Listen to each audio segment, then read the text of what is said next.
안녕하세요. 저는 30살 여자이자 뱃속에 12주 된 아이를 가진 임산부입니다. 요즘 임신 초기라 안 그래도 예민하고 몸이 부대껴 쉽게 지치는데 이래저래 시댁 때문에 올바른 태교에 전념을 할 수가 없네요. 제 뱃속아기 아빠인 제 남편은 같은 대학에 재학 중이던 저희 동기 소개로 만나게 되었습니다. 서로 웃는 게 비슷하다고 만날 때마다 저 닮은 오빠가 있다면서 남편 얘기를 입에 달고 살던 친구는 급기야 저희 두 사람을 직접 소개시켜주겠다고 저한테 말도 없이 남편을 술 마시던 학교 앞 주점에 데려왔고 얼떨결에 만나게 되었지만 술 기운을 빌려 금방 친해질 수 있었죠. 저희 학교를 졸업하고 당시 먼저 직장을 다니고 있었던 남편은 겨우 3살 차이였는데도 무지하게 나이 많고 어른 같아 보였는데요. 대기업 다니는 직장인이라며 그 후로도 몇 번 친구와 함께 다 같이 만날 때마다 번지르르한 양복을 빼입고 오는 게 완전히 제가 대학에서 보는 또래의 다른 친구들과는 다른 모습이어서 늘 눈이 휘둥그레지곤 했었어요. 곧 졸업하고 취업할 때가 다가올 테니 뭐라도 팁을 줄 수 있는 오빠이지 않을까 싶어서 간간히 오는 연락에 답장만 하며 1년쯤 지나오던 와중에 덜컥 남편이 제게 고백을 했죠. 졸업학년이 빡센 것도 알고 취업 준비로 바쁜 것도 알아서 고백을 지금 해야 하나 말아야 하나 많은 고민을 했지만 이왕이면 옆에서 함께 도와주며 연애를 시작하고 싶다던 남편의 조심스러운 고백은 취업 준비로 진이 다 빠져있던 제게 참 단비 같은 존재였어요. 괜히 설레고 숨겨져 있던 연애 세포가 막 되살아나는 기분이 들며 남자친구가 생긴다는 게 어떤 건지도 모르고 대뜸 고백을 받아줬답니다. 네, 이 남자는 제 인생의 첫 남자였습니다. 단 한 번도 연애를 해본 적이 없었고 여중 여고로 나오면서 일을 가며 남자들이 있는 대학으로 진학을 했건만 그럼에도 누구 하나 대시를 한 번 안 하더니 남편이 짠 하고 나타난 것이었습니다. 남편은 처음 저와 만났던 그날부터 지금까지 늘 태연한 자세와 태연한 표정으로 참 태연하게도 능숙한 말들을 곧잘 뱉어내곤 했어요. 긴장하는 모습을 단 한 번도 본 적이 없었죠. 새로운 사람에게도 금방 친화력을 갖춰 깊은 대화를 끌어내곤 했고 웃음도 많고 유머러스해서 상대를 기분 좋게 해줄 줄도 아는 사람이었어요. 그런 사람의 여자친구가 되다 보니 자연스레 웃을 일이 많아졌고 어느 순간부터는 제 옆에 이 사람이 없으면 흘러가는 시간이 너무나 무료하게만 느껴지기까지 했죠. 그렇게 알콩달콩 연애를 하며 남편의 응원을 받아 저는 대학을 졸업한과 동시에 국내 고지의 식품기업에 취직을 하게 되었습니다. 각자 직장인이 되고 나니 제가 학생일 때보다 연애는 더욱 즐거워졌어요. 마냥 자기가 돈 번다며 데이트 비용을 지불하던 남편에게 참 미안하기만 했는데 이제는 월급 받아 먼저 맛있는 저녁을 사기도 하고 깜짝 선물도 준비하는 등 제 딴에 좋아한다는 표현을 많이도 했죠. 그런 제 모습을 고마워라 하고 또 좋아라 하면 남편도 늘 저와의 데이트를 즐거워했고요. 단 하나 아쉬운 것이 있다면 저희가 연애를 하는 동안 간섭을 받았다는 것이었어요. 바로 그 무시무시하다는 시어머니도 아니고 시아버님도 아니고 저와 동갑내기인 시누이로부터 말이었죠. 당신은 시누이도 아니고 예비 시누이도 아니고 그냥 남자친구의 여동생이었는데 어찌나 저희가 데이트를 할 때마다 오빠한테 전화를 해서 옆에 제가 있는지를 묻고 무슨 데이트를 하냐고 묻고 뭘 먹었냐고 묻고 아주 시시콜콜한 것까지 다 보고를 해야 했죠. 처음에 남편도 그런 여동생이 귀여웠는지 오늘은 우리 뭘 했다? 뭘 먹었다 하면서 장난 섞인 말투로 대답을 해주다가 제가 하도 데이트 중에 흐름이 끊긴다고 하니 본인도 뒤늦게야 느낀 건지 몇 번 바쁘다고 전화를 끊으라고 상투적인 말투로 대답을 하기도 했어요. 하지만 꼭 그런 날이면 그날 밤 시댁에서는 일이 터지곤 했습니다. 시누이가 저 하나 때문에 오빠가 변한 것 같다면서 시부모님 앞에서 떼를 쓰고 통곡을 하며 퉁명스레 전화를 받은 오빠를 나무랐고 그 바람에 오빠는 오냐 오냐 하며 키운 여동생이 혹여나 마음에 상처를 받을까봐 억지로라도 달래주는 척을 해야 했죠. 그렇게 한바탕 소동이 있고 나면 다음날 저한테 신세 한탄을 하며 여동생 때문에 죽겠다는 말을 반복하곤 했고요.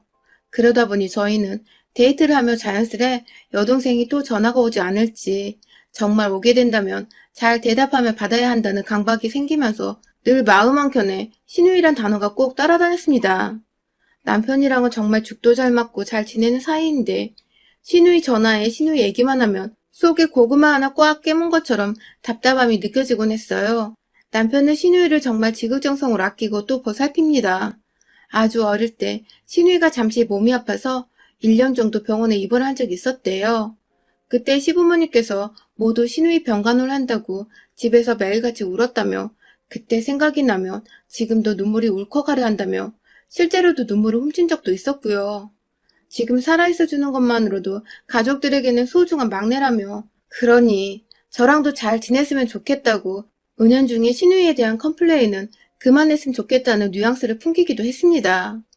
저야 결혼 생각이 없을 때만 해도 이런 집도 있구나 하며 대수롭지 않게 넘길 수 있었어요. 여동생이 아팠다고 하니 지금 건강한 모습을 많이들 좋아라 하실 테고 막내딸이고 하니 더 예쁨을 받겠구나 싶었죠. 하지만 남편과 연애를 지나 결혼 얘기가 오고 가기 시작하면서는 무지하게 신경이 쓰이더군요. 설마 결혼을 하고서도 매일같이 신우이의 전화에 시달리고 하루 어찌 지냈는데 하나하나 전달을 해줘야 하나 싶어서 머릿속이 까마득했어요. 그래서 제 딴에는 방법을 하나 고안했습니다. 바로 결혼 전부터 정말 남편의 바람대로 신우이와 친해져 보는 것이었죠.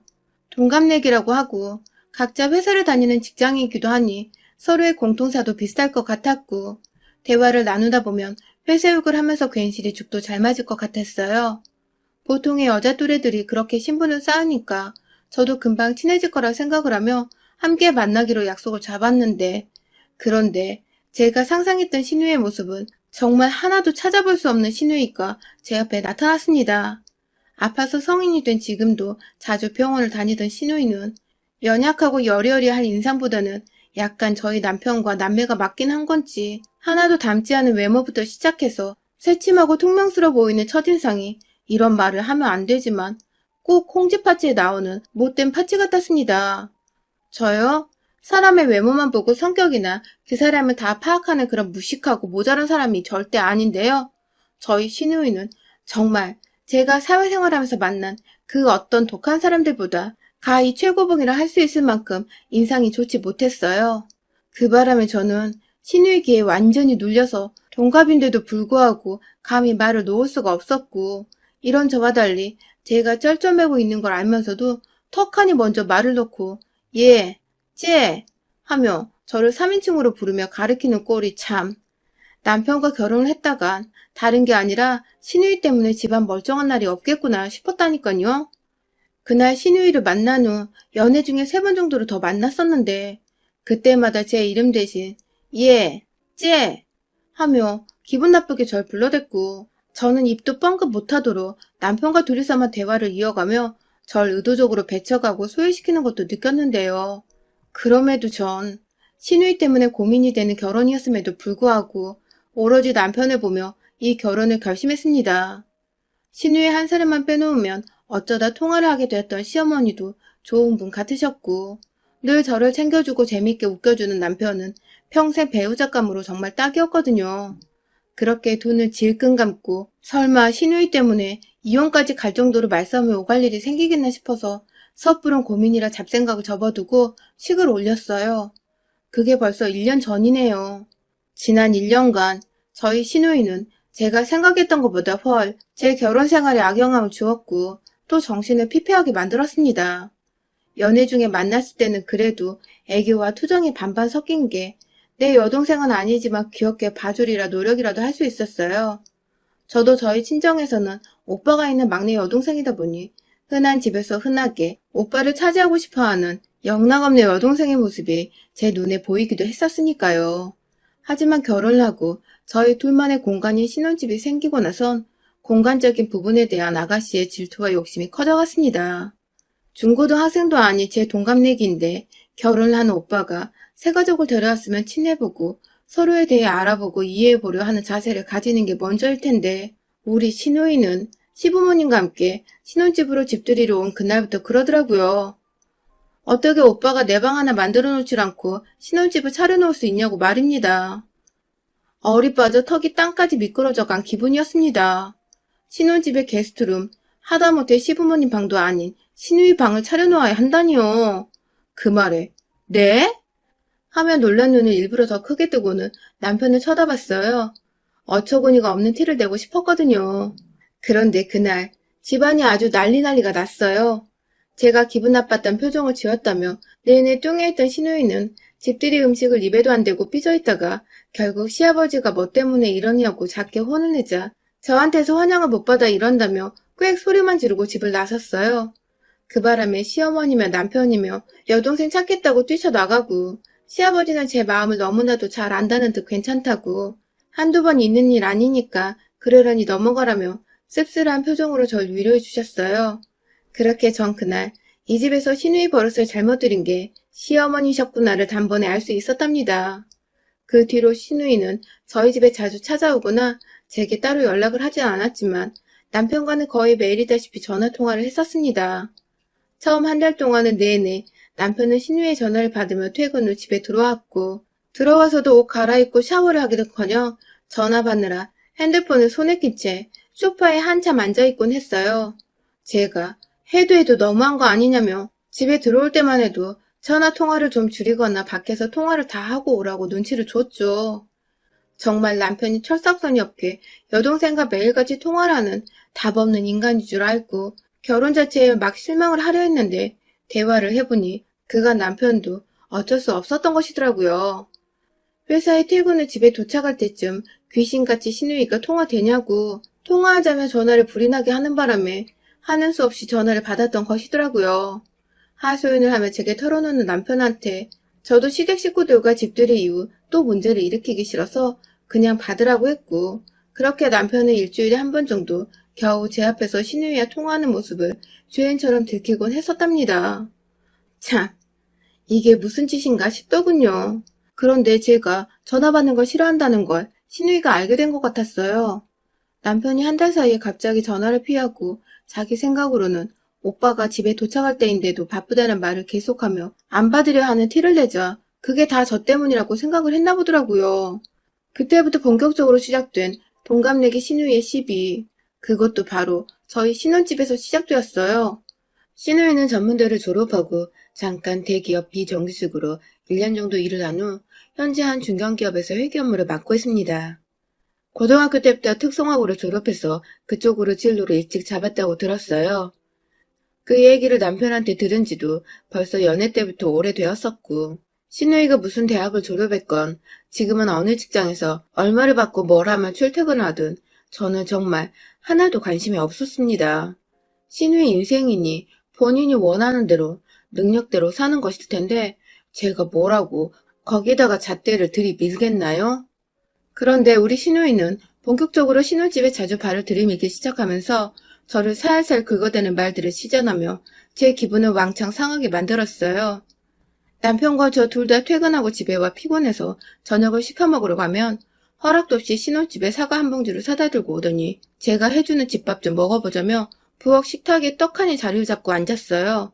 말없이 제 집에 찾아온 것부터 기분이 나빴지만 빈손도 아니고 사과 한 봉지를 또 들고 오니 뭐라 할 수도 없고 피곤해서 배달 음식 시켜 먹으려고 한다고 하니 오빠는 결혼해서 고작 와이프한테 바깥 음식을 얻어먹으며 사냐며 결혼 잘못했다고 그렇게 집밥 좋아하던 우리 오빠 불쌍하다며 저와 남편 앞에서 이 소리를 아무렇지 않게 짓거리곤 했습니다. 엄마도 알아? 하며 시어머니한테 금방이라도 일러다 바칠 기세길래 잘못한 것도 없는데 전 괜히 쫄아서 당장 집밥 차려주겠다며 손발을 걷어붙여 부엌에서 한참 요리를 하다 갖다 바치곤 했죠. 꼭 집에 올 때는 핑계 댈 만한 것들, 예를 들면 사과 한 봉지나 커피 3잔 등 1인당 돈이 5,000원은 넘지 않을 정도의 음식들을 함께 들고 와서는 제 집에 들어오던 시누이. 그렇게 한두 번 오다 보니 이젠 제가 만만해졌는지 저의 삶에 대해 터치를 하기 시작했어요. 제 직장과 제 나이, 제가 살아온 지난 제 삶들을 모조리 꺼내들어 이러쿵 저러쿵 되도 않는 잔소리와 간섭을 하기 시작한 것입니다. 앞서 말했듯이 저는 시누이가 사는 인생에 대해 정말 단 일도 관심이 없는 사람입니다. 그런데 시누이는 한두 번도 아니고 잘 알지도 못하는 제 직업에 대해 까내리기 시작했어요. 친해지려고 먹을 걸 들고 사온 줄 알았는데 저를 까내리기 위한 자리를 마련하고자 찾아왔던 시누이는 다 같이 모여 거실이나 부엌 식탁에 자리를 잡고 앉으면 기다렸다는 듯이 저에게 질문을 던졌어요. 뭐하는 회사냐? 연봉은 세후 얼마를 받냐? 같은 기본적인 것부터 시작해서 그런 식품회사를 다니면 머리에 망을 끼고 일을 하냐? 직접 기름 두르고 요리도 하냐면서 별 그지 같은 소리를 해대며 재밌다고 혼자 웃더라고요. 아니, 식품회사에서 요리사만 근무를 하냐고요. 신우이처럼 회계 일 하는 사람도 있고, 마케팅 하는 사람도 있고, 디자인 하는 사람도 있고, 죄다 각종 분야에서 잘 나간다는 사람들이 다 모인 회사인데, 진짜 유머가 아니라 비꼬려고 기분 나쁘게 웃으며 이런 질문을 하는 신우이를 정말 한 대 때려주고 싶은 거 꾹 참았습니다. 그러다가 최근에 제가 임신을 하는 바람에 완전히 온몸이 긴장의 연속이었어요. 첫 임신이었기에 기쁜 마음도 컸지만 주변에 유산을 한 친구가 있었기 때문에 좀 조심을 하려고 했죠. 남편이나 저나 건강관리를 최우선으로 여기면서 회사도 나름 열심히 다니고 있었고 마인드 컨트롤도 잘하고 있었는데 임신 소식을 듣자마자 또 달려온 우리 시누이. 무슨 말을 해도 정말 최대한 잘 넘겨오려고 했는데 그날 시누이가 절 제대로 빡이 돌아버리게 만들었답니다. 언제나 집에 와서 시답지 않은 제 일상을 걸고 넘어지며 빗꼬리하던 시누이가 하다 제가 인생을 헛살았다는 헛소리를 짓거렸거든요. 제가 대학을 다닐 적에도 취업에 대한 부담이 컸기에 최대한 기본에 충실하자며 졸업학점도 4.2를 유지했고 남들 쌓는 기본적인 어학 스펙부터 각종 전공에 관련된 자격증들을 따다 모았습니다. 지금 다니는 식품회사도 우리나라 1위 식품회사이고 들어가면서 자부심도 컸고요. 저 취업하는 걸 옆에서 봐주고 도와줬던 남편도 그걸 너무나 잘 알고 있고요. 그런데 비교하라는 건 아니지만 전문대 졸업하고 비정규적으로 한번 대기업에 들어갔다 잠깐 일하고 나와서 지금은 작은 회사에서 일하는 시누이가 자꾸만 대기업 별거 없다면서 학점 관리 제대로 못한 나도 들어가질 않았냐며 제 앞에서 저의 대학 시절의 노력들을 다 헛수고했다는 말을 하더군요. 네, 대기업 별거 없을 수 있죠. 인생의 일이 전부가 아니라면 굳이 큰 회사 다니면서 남들보다 야근도 많이 하고 업무 강도도 세게 받으며 일할 필요가 없으니까요. 그렇지만 스펙이라고 할 것도 없이 토익 700점 겨우 넘게 받은 게 전부라는 시누이가 제 앞에서 비꼬는 듯한 기분 나쁜 웃음을 멈추지 않으며 계속해서 제게 헛살았다고 말을 하니 그 말이 제 가슴에 비수를 꽂았어요. 그리고 이내 이제 임신을 했으니 쓰다 버려질 게 뻔한 직원이라는 해서는 안 될 말을 던져낸 시누이.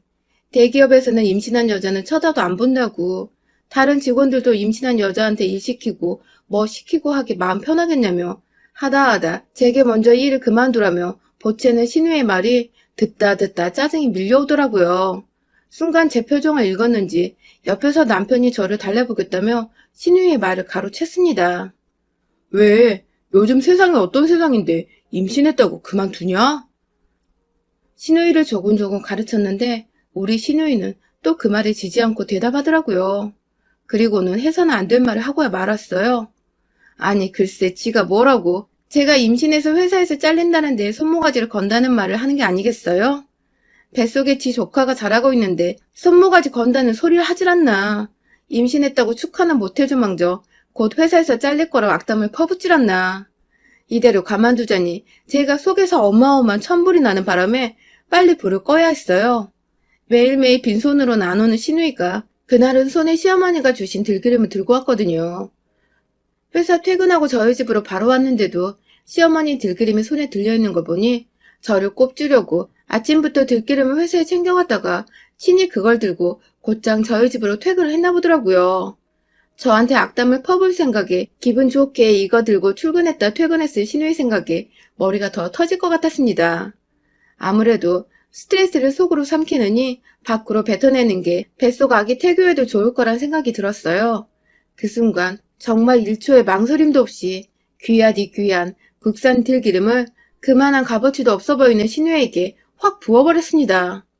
순간 병으로 확 쳐버리려는 걸 겨우겨우 참고는 들기름 뚜껑을 열자마자 신우의 눈이 딱 마주치고는 곧장 얼굴에 명중을 해서 들이부었죠. 온몸이 얼굴에서부터 질질 흘러내려오는 들기름으로 범벅이 된 신우이는 고소한 맛 때문인지 미끌미끌한 촉감 때문인지 한동안 지금 이게 무슨 일인가 하고 정신을 못 차리고 있었는데 곧이어 오빠!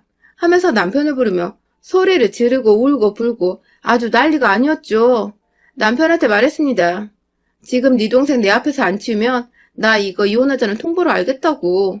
지금 나 놀란 만큼 내 아기도 놀라서 무슨 일이라도 생기는 날에는 너나 네 동생이나 그땐 들기름이 아니라 병으로 정신 차리게 해주겠다며 텅텅 비어있는 빈 병을 머리 위로 들어 올리자 아주 황급히 제 배를 잡고 부엌 식탁에 앉힌 뒤 들기름칠한 여동생을 질질 끄고 집 밖으로 나간 남편.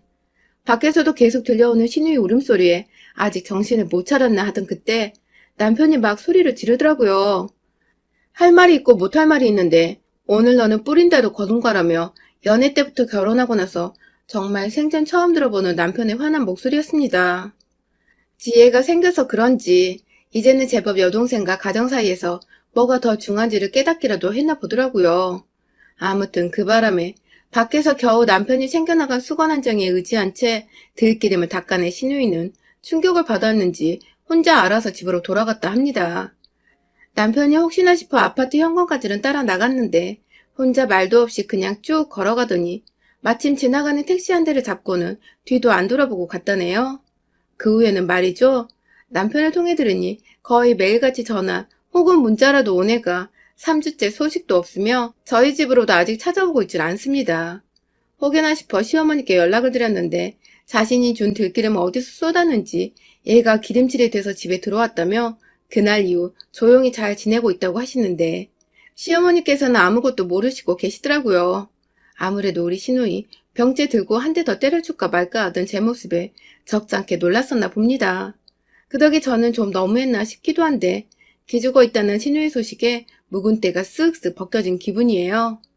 제 집에 찾아와 퇴근 후에도 힘들게 안 하고 또 제 성질 팍팍 건드리며 기분 나쁜 말을 시전하지도 않아 오로지 긍정적인 생각만 하며 태그여도 전념할 수 있게 되었고요. 만약 한 번만 더 또 제 집에 제멋대로 찾아와서 되도 않는 시비를 걸며 제 기분을 상하게 만들면 그땐 들기름칠이 아니라 100% 유기농 올리브유부터 시작해서 대한민국에 있는 기름이란 기름을 모조리 사 모아다가 퍼부어줄 거예요. 여러분의 생각은 댓글로 남겨주세요. 오늘도 시청해주셔서 정말 감사합니다.